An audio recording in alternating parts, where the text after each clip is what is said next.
Rush hour in Tokyo. For many of the 8 million workers in Japan's capital, it's time to go home. For others, it's a trip to the bar. And then there are those who aren't rushing to get anywhere, as they're still at work, putting in much more than your standard 8-hour day. Japan and many other Asian countries have been struggling to curb a culture of overwork, where long hours and self-sacrifice are the norm, despite the personal cost for employees. Karoshi crisis as employees in Japan are working themselves to death. In South Korea, people work a lot. That's pretty much an understatement. The rejection of hustle culture has been happening all around the world, including China. Now, many governments across Asia are reconsidering the negative effects of an always-on work culture. But can the region embrace a healthier work-life balance? Or is the pressure to put in long hours too much?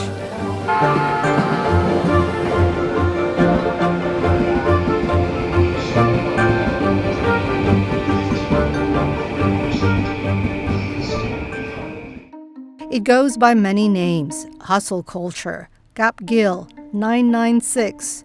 They all describe an unsustainable work culture, driven by demand to work long hours, often for little to no extra pay. In China, 996 refers to a work schedule from 9 a.m. to 9 p.m., 6 days a week. And while few want to pull such long hours, many feel they have no choice. 我可能不太想996，但是我目前能给我的 offer， 它的是996吗？ Surveys show that people across Asia work longer hours than anywhere else in the world.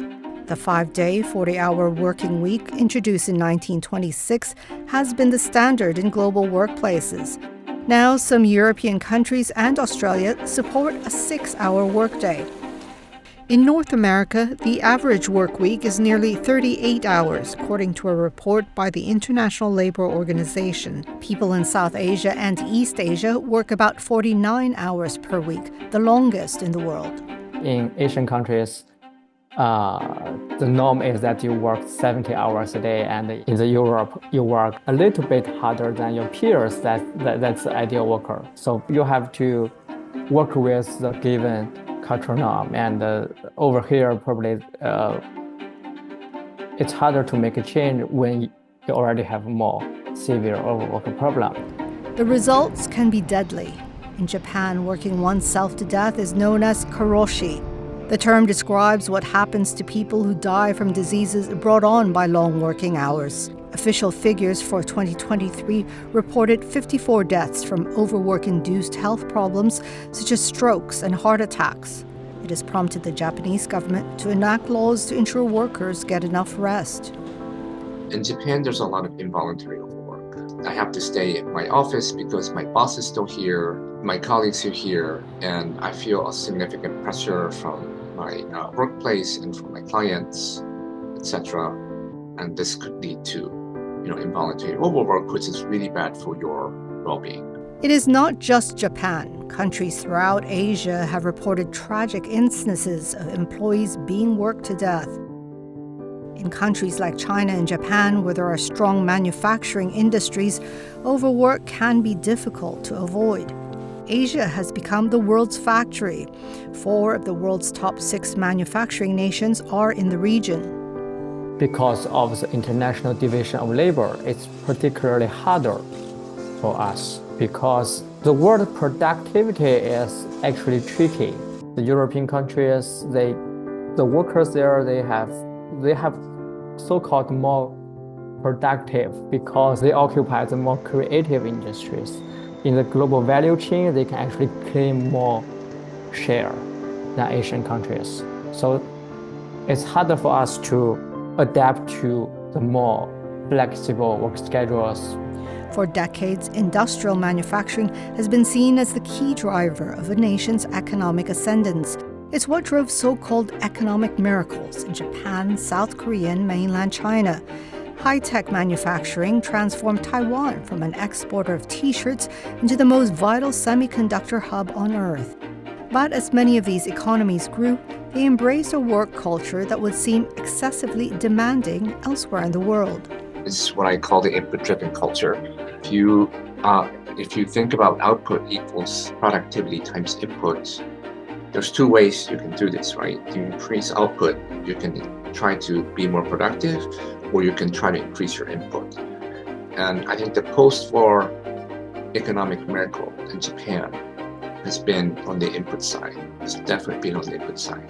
So basically, in order to achieve results, you work like hell. Work long hours until you get the results that you need. And if you're not getting the results, you're not trying hard enough. Karoshi also refers to work-related suicide cases.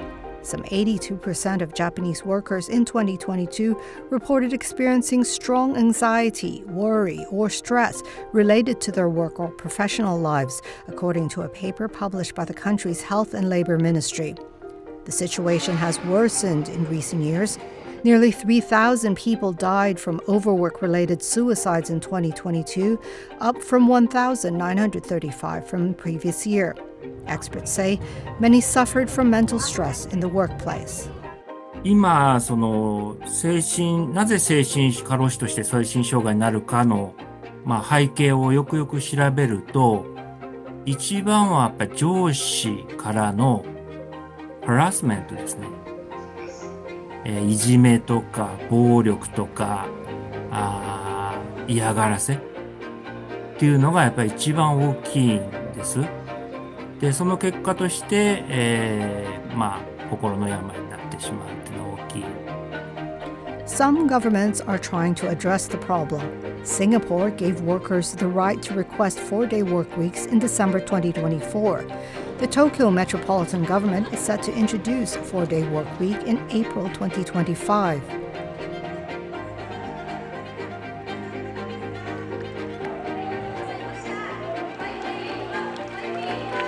Some experts say the move is a step in the right direction. I'm sure there are a lot of private sector companies that are saying, well, we'll see what happens. Tokyo government's going to start it.